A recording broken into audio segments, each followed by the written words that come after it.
She's trapped between two men, one who loved her when she had nothing and one who has everything except the ability to stop hurting her. And now she's pregnant with his child. Welcome back to Scene Summary. Today I'm going to show you a romantic drama that's breaking hearts and starting conversations all over the world. Spoilers ahead. Watch out and take care. Picture this. You're on a Boston rooftop at midnight, and the guy next to you is destroying furniture because a 6-year-old just died on his operating table. You're crying because your father died 3 days ago, and you couldn't even fake grief at his funeral. Two strangers, two disasters, one night that changes everything. That's how Lily Bloom meets Ryle Kincaid. And if you think this is a love story, you're only half right. Lily just walked away from her father's funeral without saying a word. Everyone expected a eulogy. Her mother begged her to say 5 good things about him, but Lily stood at that podium with a blank piece of paper and left, because sometimes the dead don't deserve your words. Her father wasn't just bad, he was a monster who beat her mother for years. Lily watched it happen until she finally escaped to Boston to open her dream flower shop. Yeah, her name is actually Lily Blossom Bloom. Her parents really did that. So there she is on that rooftop when Ryle shows up, angry and grieving. They start talking, playing a game called Naked Truth, where you have to be brutally honest. Ryle admits he's a neurosurgeon who doesn't do relationships. Lily admits she lost her virginity to a homeless boy in high school. They almost kiss. Then Ryle gets called back to the hospital and vanishes. Lily thinks that's the end of it. She goes back to her flower shop, hires an assistant named Elisa, and tries to move on. Then Elisa's brother walks into the shop. It's Ryle, because of course it is. Ryle starts pursuing Lily with the same intensity he brings to surgery. Flowers, messages, showing up at her apartment. It's working. Their first kiss is so intense,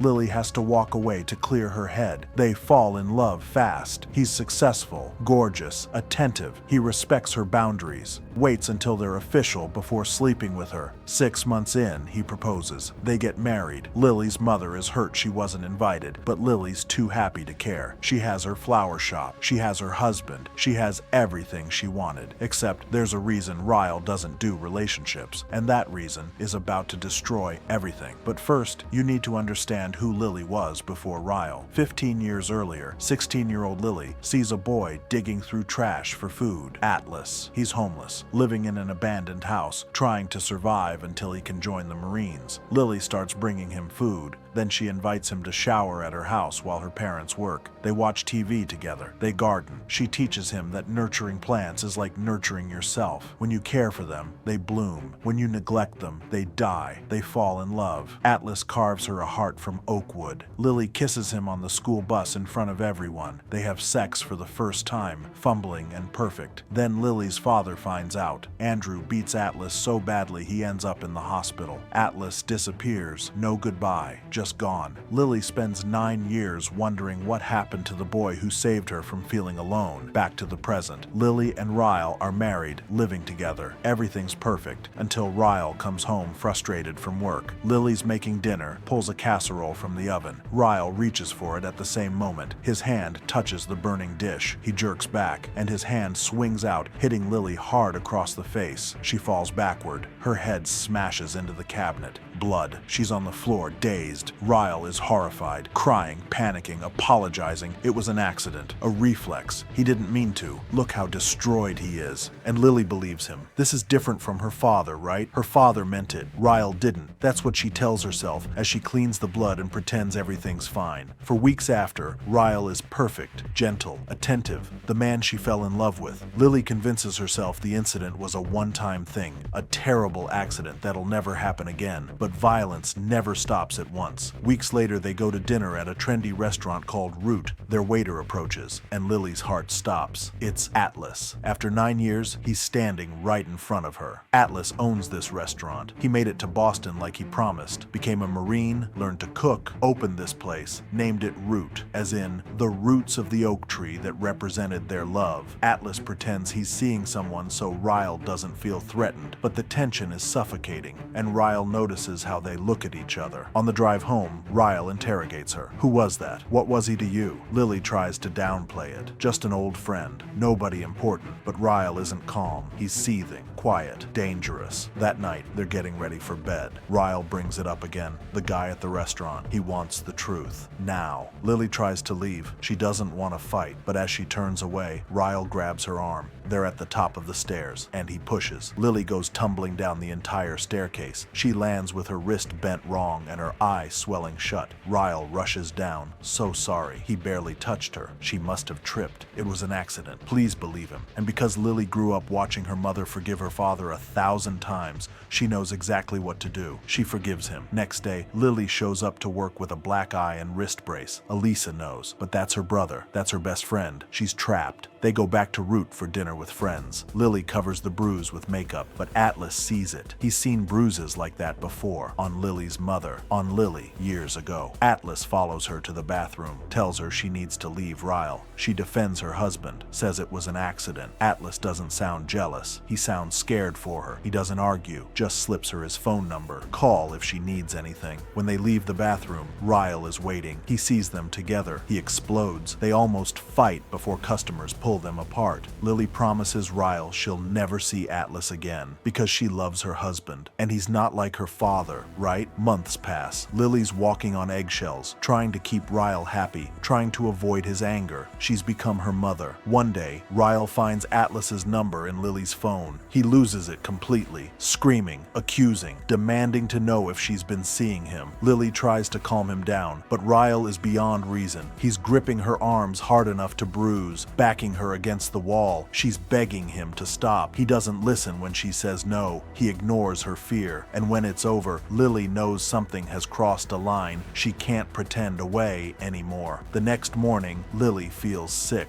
goes to the hospital. The doctor runs tests and delivers news that changes everything. She's pregnant. Lily calls Atlas. He picks her up, no questions asked, takes her to his apartment, lets her fall apart. Atlas tells her what she knows but can't admit. You need to leave him before it's too late. But she's pregnant with Ryle's baby. How can she leave now? Maybe after the baby comes, he'll change. Maybe fatherhood will fix him. Atlas looks at her with pity. He won't change, Lily. They never do. And you're about to bring a baby into this. But Lily goes back anyway, because leaving isn't simple. 9 months later, Lily goes into labor. Ryle is there, holding her hand, being the perfect husband. She gives birth to a baby girl. They name her Emmy, after Ryle's brother, who died when they were kids. Ryle is crying, holding his daughter, promising to keep her safe. And that's when Lily asks the question that changes everything. Ryle, if Emmy came to you one day and said her boyfriend hit her, what would you tell her? Ryle looks confused. I'd tell her to leave him, obviously. What if she said her boyfriend pushed her down the stairs but claimed it was an accident? I'd say leave him. He'd do it again. What if she said her husband forced himself on her, but he apologized and promised it would never happen again? What would you tell our daughter? Ryle's face crumbles. His voice breaks. I'd tell her to leave him and never go back. Lily nods, tears streaming. Then I want a divorce. Ryle begs. He'll get help. Go to therapy. Change. He loves her. Loves Emmy. Please don't do this. But Lily isn't listening to his promises anymore. She's listening to the promise she just made to the baby in her arms. It ends with us, she says quietly. The cycle of abuse, the violence, the excuses. My father did it to my mother. You did it to me. But I'm not letting it reach her. It stops here. It ends with us. She signs the divorce papers 2 weeks later. Lily's a single mother now, running her flower shop with Emmy strapped to her chest. It's hard. It's exhausting. But she's free. Really, truly free. Ryle has visitation rights. He's in therapy. Lily hopes he succeeds, for Emmy's sake. But she'll never trust him again. Never go back. One day, she's at the park with Emmy when Atlas sits down beside her. He's been giving her space, waiting for her to be ready. Is it just you two? He asks gently. Yeah, Lily says, smiling. Just us. Atlas looks at Emmy, then back at Lily. Can I take you both to dinner sometime? Lily thinks about it. About the boy who loved her when she had nothing. About the man who's never hurt anyone in his life. Not yet, she says softly. But maybe soon,